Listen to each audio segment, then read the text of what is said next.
சாமி கிட்ட சொல்லி வச்சு சேர்ந்தது இந்த செல்ல கிளியே.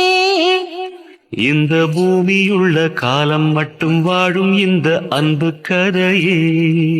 முத்துமணியே பட்டு துணியே, ரத்தினமும் முத்தினமும் சேர்ந்து வந்த சித்திரமே.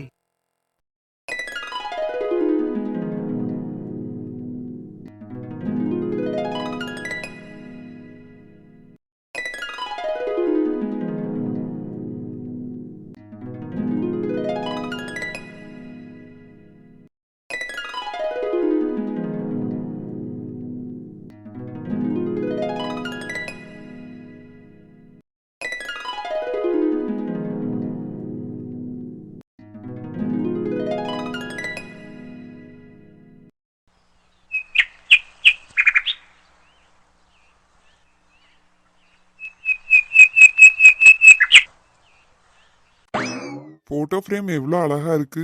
அதுல என் தங்கம் எவ்வளோ சூப்பரா இருக்கா. எப்படியோ நேத்து நைட்டே வாங்கிட்டு வந்து மறைச்சு வச்சாச்சு. இப்பதான் மாட்டியிருக்கேன். சர்ப்ரைஸா அவளை கூட்டிட்டு வந்து காட்ட வேண்டிதான். It's time to surprise for my செல்லக்குட்டி. ஆளை காணோம், கிச்சன்ல தான் சமைச்சிட்டு இருப்பான்னு நினைக்கேன். கூட்டிட்டு வந்து காட்டலாம். எல்லாத்தையும் சாம்பாருக்கு வெட்டி போட்டேன்னா கேரட்டை வெட்டி போட மறந்துட்டேன். அவசர அவசரமாக இப்போ உட்காந்து வெட்டிகிட்டு இருக்க வேண்டியதாக இருக்குது. சரி, ஓகே. ஒரு பக்கம் அடுப்பில் குக்கரையும் வச்சு விட்டாச்சு. கொஞ்ச நேரத்தில் விசில் வந்துடும். இதையும் வெட்டி போட்டு உப்பு கரெக்டாக இருக்கான்னு பார்த்துட்டு கொதிக்க விட்டோன்னா இனி அவர் குளிச்சுட்டு வர்றதுக்குள்ளே சாப்பாடு ரெடி ஆயிரும். லித்தியாமா, எங்க இருக்க? நான் கிச்சனில் தான் இருக்கேன். எங்க போனா நீ? நான் கூப்பிடி சத்தம் கேக்குவா? ஐயோ, நான் எங்கே போக போகிறேன்? காலங்காத்தால இங்கே தான் இருக்கேன். இவருக்கு காதும் கேட்காது. நான் கிச்சனில் தான் இருக்கேன். நான் உன்னை எவ்வளவு நேரமா கூப்பிட்டுட்டே கிடக்கேன். சத்தமே கொடுக்காம இங்க என்ன பண்ணிட்டு இருக்க நீ? அட கடவுளே, நானா சத்தம் கொடுக்காம இருந்தேன்? உங்களுக்கு தான் காது கேட்கல. கேட்டு பாருங்க எல்லார்கிட்டையும். நான் யார்கிட்ட போய் கேட்க? நீயும் நானும் தானே இங்க இருக்கோம். பாட்டி அவிய ரூம்ல இருக்காவ. வீடியோ பார்த்துட்டு இருக்காங்கல்ல நம்ம சப்ஸ்கிரைபர் சொந்தங்கள், அவங்க கிட்ட கேளுங்க. நான் உங்களுக்கு பதில் சொன்னனா இல்லையான்னு அவங்க சொல்லுவாங்க. ஓ, அப்ப நீ பதில் சொல்லியிருப்ப போல. அதனாலதான் இவ்வளவு தைரியமா உங்ககிட்ட கேட்டு பாருன்னு சொல்ற. நான் தான் ஏதோ ஞாபகத்துல இருந்தேன் போல. எனக்கு தான் சரியா காது கேட்கலன்னு நினைக்கேன். கடவுளே, கல்யாணம் ஆன 2வது நாளே காது கேட்கலங்கிற உண்மையை கண்டுபிடிச்சிருக்கேன். இனி வேற என்ன உடம்புல கோளாறு இருக்கோ தெரியல. இனி ஒவ்வொன்றா கண்டுபிடிச்சாதான். ஹலோ ஹலோ, ஏதோ நீ கூப்பிட்டது சரியா என் காதுல கேட்கல. அதுக்காக இப்படி எல்லாம் உடம்புல கோளாறு இருக்கு மாதிரி பேசாத என்ன? சரி சரி, இப்போ அடுப்பங்கரையில் எனக்கு வேலை இருக்கு. எதுக்கு வந்தீங்க அதை முதல்ல சொல்லுங்க. அதுவா, அது உனக்கு ஒரு சர்ப்ரைஸ் இருக்குப்பா. அதை காட்ட தான் வந்தேன். சர்ப்ரைஸா? அது என்னது? அதுவா, என் கூட வா. அது என்ன சர்ப்ரைஸ்னு சொல்லியே. ஆமாம், இருக்க வேலையெல்லாம் விட்டுட்டு நான் அங்கே வரேன். ஒரு 10 மினிட்ஸ் தான். என்ன சர்ப்ரைஸ்னு பார்த்துட்டு திரும்ப நீ வந்து உன் வேலையை பார்க்கலாம். சரி, ஓகே, வரேன். ஒரு நிமிஷம் ஒரு நிமிஷம். என்னங்க? இப்ப வா. எப்பா, கண்ணெல்லாம் மூடி கூட்டிட்டு போற அளவுக்கு அந்த அளவுக்கு பெரிய சர்ப்ரைஸா? ஆமா ஆமா, வந்து பாரு. ஒழுங்கா கண்ணை மூடி இருக்கியா இல்ல கண்ணை திறந்து பார்த்துட்டு இருக்கியா? பாஸ், நீங்க தான் என் கண்ணு மேல கையை வச்சிருக்கீங்கல்ல, அப்புறம் எப்படி நான் முழிச்சு பார்க்க முடியும்? கண்ணை மூடி தான் இருக்கேன். அப்படி என்னதான் சர்ப்ரைஸ் வச்சிருக்கீங்க சொல்லுங்க. ஆஹா, அதெல்லாம் இப்ப சொல்ல மாட்டேன். இப்ப சொல்ல மாட்டேன் இப்ப சொல்ல மாட்டேன்னு கிச்சன்ல இருந்து சொல்றீங்க. இது என்ன ரூமுன்னு கூட தெரியல. கூட்டிட்டு வந்து எங்கேயோ ஒரு இடத்துல நிக்க வச்சிருக்கீங்க. சரி, கொஞ்ச நேரம் அப்படியே நில்லு. ஐயோ, ஏங்க இப்படி பண்றீங்க? என்னை விட்டாதான் நான் கிச்சனுக்கு போய் சமைக்க முடியும். எனக்கு கிச்சன்ல நிறைய வேலை இருக்கு சொல்லிட்டேன். பிறகு உன்னாலதான் எனக்கு ஆஃபீஸ் லேட் ஆச்சு, ஒழுங்கா சமைச்சு கொடுக்க முடியாதா அப்படின்லாம் சொல்லக்கூடாது. பரவாயில்ல பரவாயில்ல, அதெல்லாம் ஒன்றும் சொல்ல மாட்டேன். என் தங்கம்ல, என் செல்லம்ல, என்னன்னு டக்குன்னு சொன்னீங்கன்னா நான் அதை பார்த்துட்டு என் வேலையை ஆரம்பிக்க போவேன்ல. சரி சரி, இவ்வளவு தூரம் கேட்கறதுனால சொல்றேன். டடான், சர்ப்ரைஸ்.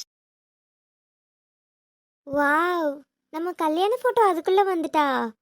சூப்பரா இருக்குங்க. நல்லா இருக்கா? பிடிச்சிருக்கா? ஓ, ரொம்ப சூப்பரா இருக்கு. பிடிச்சிருக்கேன். போட்டோ ஃப்ரேம் மட்டும் இல்ல, உங்களையும் ரொம்ப பிடிச்சிருக்கு. உண்மையாவே இது உனக்கு சர்ப்ரைஸா இருந்ததா இல்ல சும்மா நான் கேக்குறேங்கறதுக்காக சொல்றியா? அட, என்ன பட்டுமா நீங்க? ராத்திரி வரைக்கும் இந்த ஃபோட்டோ ஃப்ரேம் கிடையவே கிடையாது. ஆஃபீஸ் போயிட்டு வரும்போது நீங்கள் வாங்கிட்டு வந்து அதை எங்கே வச்சுருப்பீங்கன்னு கூட எனக்கு ஐடியா கிடையாது. காலையில் கூட ரூமில் இது இல்லை. நான் பேசாமல் சமைச்சிட்டு இருந்தேன். திடீர்னு கூப்பிட்டு இங்கே பாருன்னு சொல்லி காட்டுறிய. பார்த்தா ஃப்ரேம் இருக்குது. இதெல்லாம் பார்க்கும்போது எனக்கு சர்ப்ரைஸாக இருக்காதா? அதுலேயும் இது நம்ம கல்யாண ஃபோட்டோ. எவ்வளோ ஸ்பெஷல் தெரியுமா நமக்கு? நம்ம ரூமில் நம்ம ஃபோட்டோ. ச்சே, நினைக்கும் போது எவ்வளோ ஹாப்பியாக இருக்குது தெரியுமா எனக்கு? இது மட்டும் இல்ல, உனக்கு இந்த மாதிரி சின்ன சின்னதா என்னால முடிஞ்ச வரைக்கும் நிறைய சர்ப்ரைஸ் கொடுக்கணும்னு ஆசைப்படுறேன். Thank you so much T N தங்கம். எனக்கு இந்த மாதிரி சின்ன சின்னதா உனக்கு சர்ப்ரைஸ் கொடுக்கும்போது நீ ரொம்ப ஹாப்பியா இருக்க. எனக்கு அதை பார்க்கும்போது அவ்வளோ சந்தோஷமா இருக்கு. கடைசி வரைக்கும் என்னால் முடிஞ்ச மாதிரி உனக்கு என்னென்ன வேணுமோ எல்லாமே பண்ணிட்டு தான் இருப்பேன். ஓகேவா? Love you Thangam. Love you டூமா. உன்னை பற்றி எனக்கு தெரியாதா? எப்பயும் என்னை சிரிக்க வச்சு சந்தோஷமாக பார்த்துக்குவேன். எனக்கு தெரியும். என்னருகிலே கண்ணருகிலே நீ வேண்டுமே, மண்ணடியிலும் முன்னருகிலே நான் வேண்டுமே, சொல்ல முடியாத காதலும் சொல்லி அடங்காத நேசம், எண்ண முடியாத ஆசையும் உன்னிடத்து தோன்றுதே. நீதானே கொஞ்சாதி.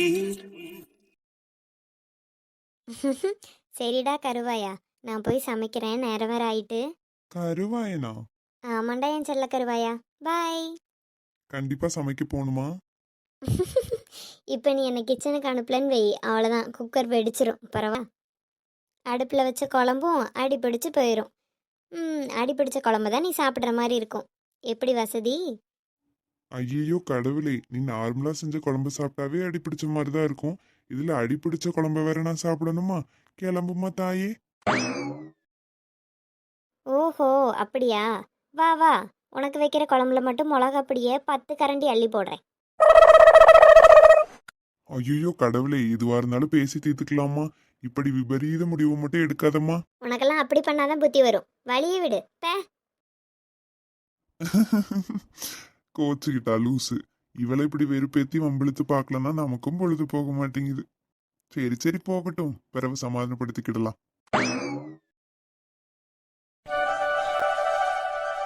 பாரு பெரிய பொண்ணு, 50 ரூபா தாரல்ல, சால மீன் இன்னும் 2 சேர்த்து போட்டா என்ன? ஏட்டி பரமேசு, அவிய நிறையா தான் தந்திருக்காவ. நம்ம ரெகுலரா வாங்கியனால தான் அந்த 2-3 சேர்த்து போட்டிருக்காவ. மற்ற மீன்காரனா இருந்தா தருவானா சொல்லு?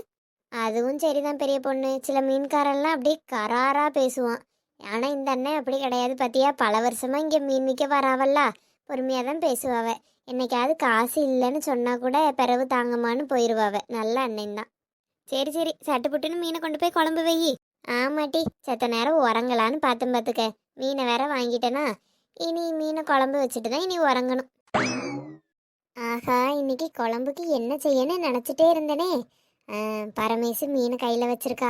அப்படியே ஏதாவது பேசி 2 மீன் துண்டை வாங்கிட்டு போய் நம்மளும் குழம்பு வச்சிட வேண்டியதான். மீன்காரண்ணே, மீன்காரண்ணே. என்னக்கா காலையில் 10 மணிக்கு ஜாகிங் போயிட்டு இருக்கியே? ஏட்டி மீன்காரன்னு சத்தம் கேட்டு அதான் நிறுத்த ஓடி வந்துட்டு இருக்கேன். இன்னைக்கு சொல்லுங்க. மீன்காரன்னு வீட்டுக்கு போய் 4 நாள் ஆயிருக்கும். அட கடவுளே, என்னடி சொல்லியா? மீனை வாங்கி குழம்பு வைப்போன்னு மீன் வாங்குறதுக்கு வந்தேன். ஏ ஒத்த ரோசா, எல்லாரும் மீனை வாங்கி குழம்பு வைக்கிறதுக்கு தான் வாங்க வருவாவ, வேற எதுக்கு வாங்குவாவ?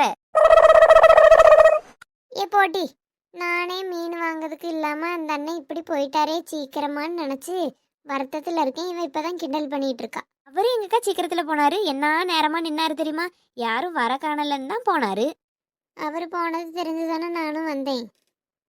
கல்லஞ்சக்காரி, மீன் தான் அத்தனை துண்டு வச்சிருக்காள்ல, சரி 2 துண்டு இந்தாங்கக்கான்னு தாராளா வரான்.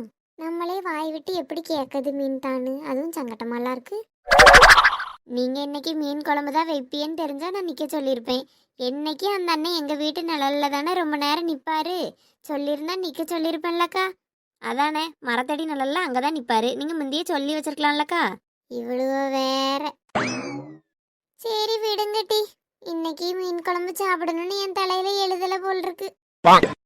சரி விடுங்கக்கா, அந்த அண்ணன் அடுத்த வாரமும் வருவாவல்ல, அடுத்த வாரம் முந்தைய பரமேஷ் கிட்ட சொல்லி வைங்க, அவன் நிக்க சொல்லிருப்பா, வந்து வாங்கிக்கிடுங்க.